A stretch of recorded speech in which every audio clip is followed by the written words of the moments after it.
1000 രൂപയുടെ 18 മാസ തവണകളും സ്കീം 2-ൽ 2000 രൂപയുടെ 15 മാസ തവണകളുമാണുള്ളത്. ഓരോ മാസവും നറുക്കെടുപ്പ്. വിജയികൾ തുടർന്ന് പണമടയ്ക്കേണ്ടതില്ല.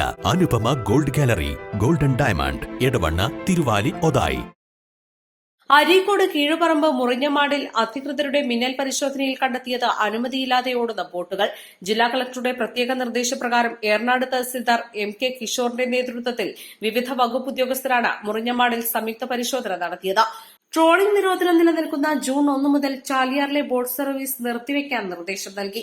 പരിശോധനയ്ക്ക് ഉദ്യോഗസ്ഥർ എത്തിയ സമയം ഓട്ടത്തിന് പോയ ബോട്ടുകൾ പിന്നീട് തിരിച്ചെത്തിയില്ല.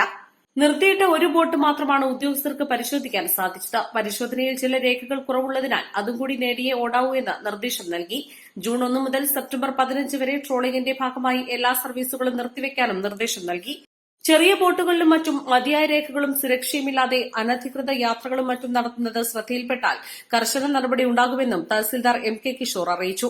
ബോട്ടിൽ ലൈഫ് ജാക്കറ്റ് ഇല്ലാതെ യാത്ര ചെയ്യുന്നത് കണ്ടാൽ പൊതുജനങ്ങൾ ഫോട്ടോ എടുത്ത് അയച്ചു നൽകണമെന്നും 50,000 രൂപ വരെ പിഴ ഈടാക്കുന്നതാണെന്നും അധികൃതർ അറിയിച്ചു.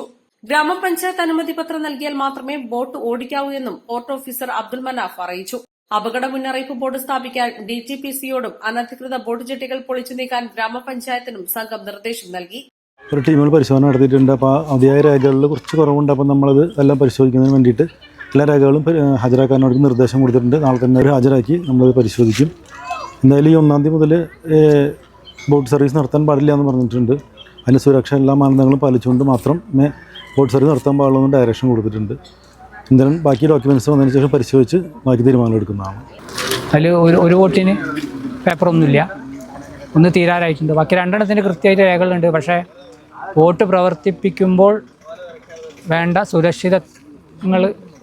സുരക്ഷിതമായിട്ടുള്ള ലൈഫ് ജാക്കറ്റ് ധരിപ്പിക്കൽ, അതിൻ്റെ ഒരു അഭാവം ഇവിടെ കാണുന്നുണ്ട്. ബോട്ടിൽ കയറുമ്പോഴല്ല ലൈഫ് ജാക്കറ്റ് ധരിക്കേണ്ടത്. നമ്മൾ ഇപ്പോൾ ടിക്കറ്റ് കൗണ്ടർ ഉണ്ടെങ്കിൽ കൗണ്ടറിൽ നിന്ന് ടിക്കറ്റ് എടുക്കുമ്പോൾ തന്നെ ആരാണോ ബോട്ടിലേക്ക് കയറുന്നത് അയാളെ ലൈഫ് ജാക്കറ്റ് ധരിപ്പിക്കുക. കുട്ടിയാണെങ്കിൽ നിർബന്ധമായിട്ടും കുട്ടികളെയും ധരിപ്പിക്കണം. പൊതുജനങ്ങൾ മനസ്സിലാക്കേണ്ടതെന്ന് വെച്ചാൽ ലൈഫ് ജാക്കറ്റ് എന്ന് പറയുന്നത് ആ വ്യക്തിൻ്റെ ജീവൻ രക്ഷിക്കുന്നതോടൊപ്പം തന്നെ മൊത്തത്തിൽ അതൊരു ആത്മവിശ്വാസത്തിൻ്റെ പ്രതീകം കൂടിയാണ്. ചാലിയാറിൽ ബോട്ട് യാത്ര, ഉല്ലാസയാത്ര തടസ്സപ്പെടുത്താനുള്ള ഒരു തീരുമാനം എന്നല്ല ഞങ്ങൾക്കുള്ളത്. അത് സുരക്ഷിതമായിട്ടുള്ള രീതിയിൽ ജീവൻ ഇനി താനൂർ അപകടം പോലുള്ള ഒരു അപകടം ഉണ്ടായി ജീവൻ നഷ്ടപ്പെടാതിരിക്കാനുള്ള മുൻകരുതൽ എന്ന നിലയ്ക്ക് എല്ലാ ഓടുന്ന ബോട്ടുകൾ എല്ലാ സുരക്ഷിതവും ചെയ്ത് സുരക്ഷിതമായി തന്നെ ഓപ്പറേറ്റ് ചെയ്യാൻ വേണ്ടിയിട്ടുള്ള തീരുമാനമാണ് തഹസിൽദാരുടെ നേതൃത്വത്തിൽ ഇവിടെ ഏറ്റെടുത്തിട്ടുള്ളത്. കണ്ടുവരുന്ന ഏറ്റവും വലിയ ബുദ്ധിമുട്ട് പറഞ്ഞാൽ ലൈഫ് ജാക്കറ്റോ ഇല്ലാതെ യാത്ര ചെയ്ത് ലൈഫ് ജാക്കറ്റിൽ ബോട്ടിൽ പോകുന്ന വിവരങ്ങളാണ്. അത് നേരിട്ട് നമ്മൾ കണ്ടെത്തിയതാണ്. അപ്പോൾ അതിനൊരു വാർണിംഗ് കൊടുത്താണ്. ലാസ്റ്റ് ഇനി ഇത് ഉണ്ടാവാതിരിക്കാൻ വേണ്ടിയുള്ള സുരക്ഷയുടെ കാര്യത്തിൽ യാതൊരു വിട്ടുവീഴ്ചയില്ല എന്നുള്ളതാണ് തീരുമാനമെടുത്തത്. ഇനി ഇങ്ങനെ ലൈഫ് ജാക്കറ്റ് ഇല്ലാതെ യാത്ര ചെയ്യുകയാണെങ്കിൽ അത് പൊതുജനങ്ങളുടെ സഹായത്തോടെ തന്നെ ഫോട്ടോ സഹിതം എടുത്ത് ഇതിൻ്റെ ലൈസൻസ് റദ്ദ് ചെയ്യുന്ന രീതിയിലുള്ള പ്രവർത്തനമായിട്ടാണ്. മുറിഞ്ഞമാടുന്ന പ്രദേശത്ത് 4ഓളം ബോട്ടുകളാണ് ഇപ്പോൾ നിലവിലുള്ളത്. പക്ഷേ പഞ്ചായത്തിൻ്റെ ഒരു ഭാഗത്തു നിന്ന് പറഞ്ഞാൽ കളക്ടർ നിർദ്ദേശപ്രകാരമാണ് നമ്മൾ പഞ്ചായത്തിൻ്റെ ഭാഗത്ത് ചെയ്യാൻ കഴിയുന്ന എല്ലാ സഹകരണവും കൊടുക്കാൻ തയ്യാറാണ്.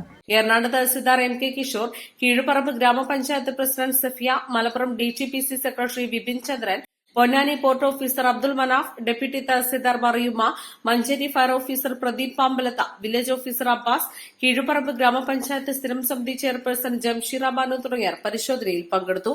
East Live, Areekode.